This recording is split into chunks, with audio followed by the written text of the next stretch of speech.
There are few more shameful confessions to make than that we are lonely. The basic assumption is that no respectable person could ever feel isolated, unless maybe they'd just moved country or been widowed. Yet in truth, a high degree of loneliness is an inexorable part of being a sensitive, intelligent human. It's a built-in feature of a complex existence.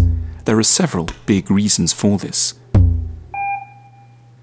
Much of what we need recognized and confirmed by others, a lot of what it would be extremely comforting to share, is going to be disturbing to society at large. Many of the ideas in the recesses of our minds are too odd, contrary, subtle, or alarming to be safely revealed to anyone else. We face a choice between honesty and acceptability, and, understandably, mostly choose the latter. It takes a lot of energy to listen to another person and enter sympathetically into their experiences. We shouldn't blame others for their failure to focus on who we are. They may want to meet us, but we should accept the energy with which they will keep the topic of their own lives at the center of the conversation. We must all die alone, which really means that our pain is for us alone to endure. Others can throw us words of encouragement, but in every life, we are out on the ocean, drowning in the swell, and others, even the nice ones, are standing on the shore, waving cheerily. It's deeply unlikely that we will ever find someone on exactly the same page of the soul as us. We will long for utter congruity, but there will be constant dissonance because we appeared on the earth at different times, are the product of different families and experiences, and are just not made of quite the same fabric. So they won't be thinking just the same as us on coming out of the cinema and looking out at the night sky. Just when we want them to say something high-flown and beautiful, they will perhaps be remembering a painfully banal and untimely detail from an area of domestic life, or vice versa. It is almost comic. We will almost certainly never meet the people best qualified to understand us, but they do exist. Probably they once walked past us in the street, though neither of us had the slightest idea of the potential for connection. Or maybe they died in Sydney 2 weeks ago, or won't be born until the 22nd century. It isn't a conspiracy. We would just have needed a lot more luck. The problem is sure to get worse the more thoughtful and perceptive we are. There will simply be less people like us around. It isn't a romantic myth.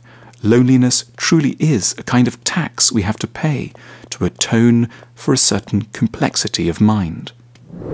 The desire to undress someone is for a long time far more urgent than the desire for good conversation. And so we end up locked in relationships with certain people we don't have much to say to because we were once fatefully interested in the shape of their nose or the color of their remarkable eyes. And yet, despite all this, we shouldn't be frightened or discomforted by our pervasive loneliness. At an exasperated moment, near the end of his life, the German writer Goethe, who appeared to have had a lot of friends, exploded bitterly, "No one has ever properly understood me. I have never fully understood anyone. No one understands anyone else." It was a helpful outburst from such a great man. It isn't our fault. A degree of distance and mutual incomprehension isn't a sign that life has gone wrong. It's what we should expect from the very start. And when we do, benefits can follow. Once we accept loneliness, we can get creative. We can start to send out messages in a bottle. We can sing, write poetry, produce books and blogs, activities stemming from the realization that people around us won't ever fully get us, but that others, separated across time and space, might just. The history of art is the record of people who couldn't find anyone in the vicinity to talk to. And we can take up the coded offer of intimacy in, say, the words of a Roman poet who died in 10 BC, or the lyrics of a singer who described just our blues in a recording from Nashville in 1963. Loneliness makes us more capable of true intimacy if ever better opportunities do come along. It heightens the conversations we have with ourselves. It gives us a character. We don't repeat what everyone else thinks. We develop a point of view. We might be isolated for now, but we'll be capable of far closer, more interesting bonds with anyone we do eventually locate. Loneliness renders us elegant and strangely alluring. It suggests there's more about us to understand than the normal patterns of social intercourse can accommodate, which is something we can take pride in. A sense of isolation truly is, as we suspect but usually prevent ourselves from feeling from fear of arrogance, a sign of depth.